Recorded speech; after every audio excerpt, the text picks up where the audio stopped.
Hello again, it's Götz. As you can see, I'm sitting here in the sala, and in today's video I want to talk to you about really criminal activities that can happen to foreigners here in the Philippines. So this time it's not so much about girls that scam you for money, but today is about real crimes and also on tips on what to look out for when you are traveling here in the Philippines, be it a foreigner on holiday or becoming an expat. And also these crimes happen everywhere in the world, so it's not typical Filipino. But now let's start what can happen to you if you are here in the Philippines and a foreigner. First thing is, of course, pickpocketing. Pickpockets are a dime a dozen in the Philippines because where there are many people, there are usually always pickpockets. And I tell you some examples that can happen to you if you are going to a busy area. For example, in Manila you have the LRT, the MRT, the train systems, and also the buses and jeepneys all over the country. So tourist attractions are usually spots where you find pickpockets. These areas are often crowded, people will bump into you, sometimes accidentally, sometimes intentionally. Usually this can be adults, but also here in the Philippines and worldwide it is mostly kids because they are not yet at age to commit a crime, so they are more suitable to do those things. They recognize you as a foreigner immediately and harass you. And I just can advise you, don't give any money to a child begging for it. Of course you want to help, but where do you want to draw the line then? Therefore, it's best not to give anything, even if it hurts. Because as soon as you have given something to a child, shortly after a dozen are around you, because they also want your money. And then you are distracted, because these children are often rude and impudent. Often they are even taught to be rude. One child harasses you and another one steals. They have small knife blades which they cut open your pocket very quickly, and therefore don't carry your wallets anywhere on your body, but preferably in front where you can always see them. A money belt is extremely recommended anyway. You can easily fit 1,000 peso bills in a normal money belt, and no one who doesn't know you wear it will steal that money from you. And another tip about money here in the Philippines, you should always take as few large bills as possible anyway, and also few credit cards or bank cards. The Philippines are cheaper than America or Europe, especially in the provinces. It's much cheaper than in the big cities. With 500 peso, you are easy to go in the province all day long and even in the big cities. So why don't you use more money on an everyday basis? And keep your money separate. I always have a small money bag where I just have coins and maybe 20 and 50 peso notes for the public transport, and then I have my regular wallet where there is my one bank card in and maybe 500 or 1000 peso note that I need in the day. So you don't really need more than 1000 peso each day to live, and if you need more, you have your bank card and you just withdraw it from any ATM. But well, I don't have been robbed yet. Good luck. Out of stupidity, earlier when I came here to the Philippines, I lost 2 times 1000 peso note each, because you have to really be careful with the 1000 and the 100 peso notes. They really are looking confusingly similar, and that's why I always carry them in separate pockets, 100 peso in one pocket, 1000 peso in the other one. If you don't do this, I can think you will have a déjà vu when you first time discover, oh, I give the taxi driver 1000 peso instead 100. But back to the topic, pickpockets. Also your backpacks or suitcases are gladly taken objects of desire. If you are not careful, someone will surely try to reach in or take something out. So there are special anti-theft backpacks that can only be opened if you actually take it off. That because the zipper is in the back and so it's attached to your body. No one can open these backpacks from the back unless you take it off. And if you are out on a daily basis and you like to care for your belongings, I really can recommend them. It's a little bit inconvenient first, but it's much safer. And shoulder bags are better avoided. If you use one like I do, then always carry the bag strap over your head so that it cannot be snatched off by a driving by motorcycle easily. The next scam in operation is called "Can you help me?" And you are suddenly approached by someone and you hear a voice, sir, can you help me? I've broken down my motorcycle, my wife she's hurt, can you please help me? Any reason to lure you away, especially done in not so crowded areas. And maybe it's a young pretty girl and your male instinct wants just to help her. So no matter what happened, if you go along, it's not far, sir, they will tell you. You'll end up in a little corner on a side road and there is not much going on, and then you will be robbed there by some standing robbers. I know you have a good heart.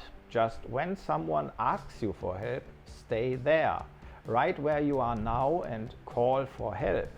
Take out your cell phone and ask the person to call the police, the ambulance, and wait until they come. 911 is also common here in the Philippines. But in no case follow someone you don't know at all. And if you need help yourself, no matter where, do not call help. The word help does not help you at all, and every emergency personnel will tell you the same. On the contrary, people who are supposed to help tend to go away. If you shout help, they are like, I'm helping, I can't help, let others do it. Someone will take care of it. The word that really helps you in case of need is fire. If you need help, yell fire as loud as possible. Fire is a matter of life and death. Everybody starts to look up and see where the fire is. If you are in a quiet road and there is no one there, just shout fire for help and you will notice the lights go up, people come to the windows because they want to see where is the fire. Do I have to care myself? The word that really helps is fire. If you need help, yell fire as loud as possible. Fire is a matter of life and death. Everybody starts to look up and see where the fire is. Everybody turns on the lights and to escape. So the quiet street at night quickly becomes alive, and that's exactly what you want to do, to get attention for your emergency situation. So remember, in an emergency, no matter where you are, call as loud as you can, fire, fire. The next trick and scam that you can encounter here is you broke it. This can happen anywhere, in stores, in your rented apartment, basically always the same. You are accused and in no time people are around you. You broke this thing, you broke this appliance. Or you are put under pressure that the police will be called if you don't pay, and so on. Now you might benefit from one fact, that here in the Philippines there is video surveillance almost everywhere.